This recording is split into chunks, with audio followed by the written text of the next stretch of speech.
Hello, Aries, Sun and Rising, and Venus Signs. Kamusta kayo? Sana po nasa mabuti kayong kalagayan. Welcome back po sa Star Tarot. Kung bago kayo dito, welcome din kayo. Thank you sa inyong support. I truly appreciate it. God bless you all, Aries.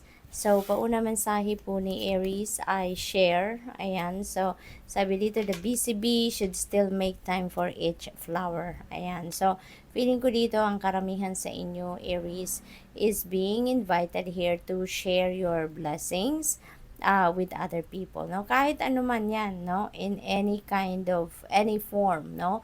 Of blessings ninyo ay inimbitahan kayo dito na mag-share naman kayo, no? At it feels like to me then na yung share na to is also intended for your time, no?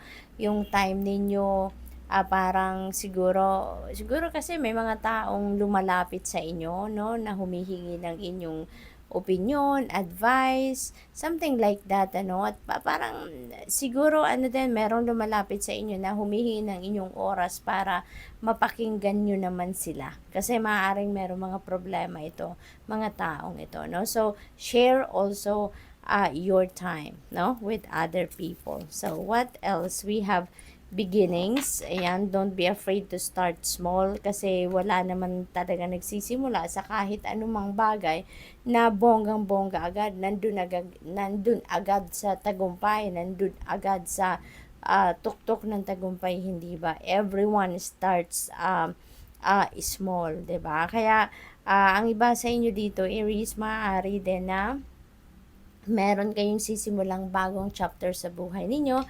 Maybe ang iba sa inyo dito is going to embark on a new adventure, new beginning talaga in some areas of life. Kaya good luck sa inyo with that, no? That's a huge blessing, no, na binibigyan kayo ng pagkakataon para magsimulang muli. So we have wallflower. Look for the crack in the concrete to find your way out. Mukhang ang iba sa inyo dito siguro meron mga pinagdadaan ng challenges sa buhay, difficult times, at iniimbitahan kayo dito, no, na intindihin ninyo na merong way out sa kahit anumang difficult situation na pinagdadaanan ng kahit sino man, no? So, always look for the positive aspect of your situation. Always remember as well na in every situation, difficult situation na pinagdadaanan natin, there is always a silver lining to it. Kaya hanapin natin yon, tignan natin yon, at yun ang gamitin natin as inspiration para makahanap tayo ng solusyon sa ating mga pinagdadaanang challenges, no? So we have rest, slow down. You don't have to solve everything today. Ayan, wag ninyong pressurein ang sarili ninyo, Aries, okay? Kasi lahat may oras, no? Lahat may oras ang bawat bagay sa buhay natin. Kaya bigyan nyo din ng oras ang sarili ninyo para makapagpahinga.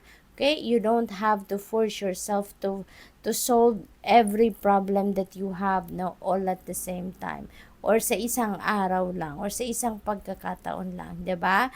Kailangan mo din na magpahinga. Kasi maaaring exhausted ka na, hindi lang physically, kundi mentally and emotionally din. Baka napapagod ka na, lalong-lalo na kung isip ka ng isip, nag-iisip ka ng diskarte kung paano ka makakalabas sa problematic situation or difficult situation na pinagdadaanan ninyo, hindi ba? Kaya magpahinga din po kayo. Okay? Mas magandang makakapagpahinga kayo. With that, mas magiging maganda ang inyong ang takbo ng pag-iisip ninyo kapag rested kayo. So, tignan natin kung ano pa ang sitwasyon ni Aries. We have seeing a rainbow is a sign from your loved ones in spirit. Ayan. So, yung rainbow na ito, Aries, it could be anywhere, no, na makikita ninyo. Baka makita ninyo yan sa skies talaga. Pag lumabas kayo ng bahay, tumingala kayo, baka meron kayong makitang totoong rainbow, or probably saan man, no, meron ako nakikitang tsinelas na merong rainbow na tsinelas, yung design siguro ng paa, yung yung tuntungan ng paa, no, parang rainbow.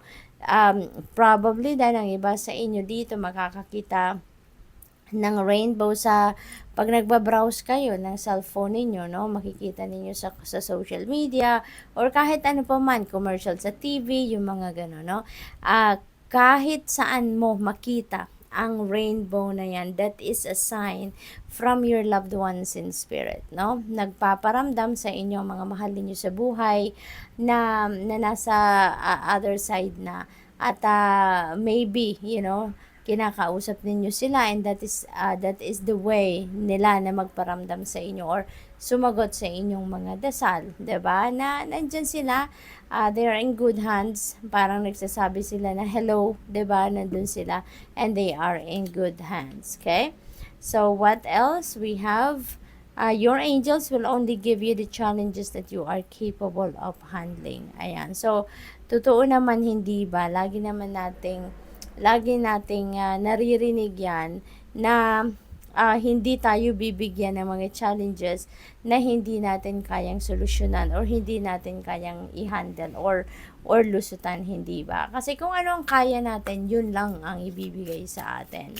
So, what else? We have problems resolved when you surrender them to your angels. Ayan.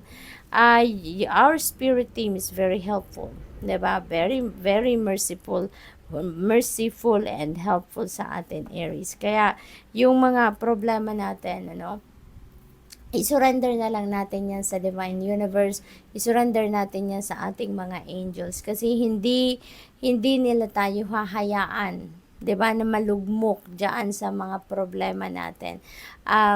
Tutulungan nila tayo. They are just a prayer away. Kaya ipagdasal nyo na lang. Lift it all up, no? Kung ano man ang mga problema or concerns ninyo sa buhay, lift it all up to God and to your angels. And for sure, they will be there, no? To rescue us, okay? So, what else? We have your loved ones are guiding you from above. Ayan. So, nagpaparamdam sila sa iyo through a rainbow. At ito din, reminder ito sa inyo, no? Na ginagabayan kanila. Alright? Kung sino man ang loved ones nyo na yan, maybe they are, yung parang ang role nila sa inyo ngayon could be like your guardian angel. So, posibleng ganun yun. Or spirit guide, no? Depende sa inyong sitwasyon. At saka, they are guiding you. Alright? So, lagi ninyong alalahanin yan na umalis man sila, katawan lang nila ang umalis. But, they are still watching you over. Lagi pa rin kayong binabantayan at ginagabayan. Okay? So, good luck, Aries. That's all I have for you for today. Thank you for watching. Love and light. Namaste.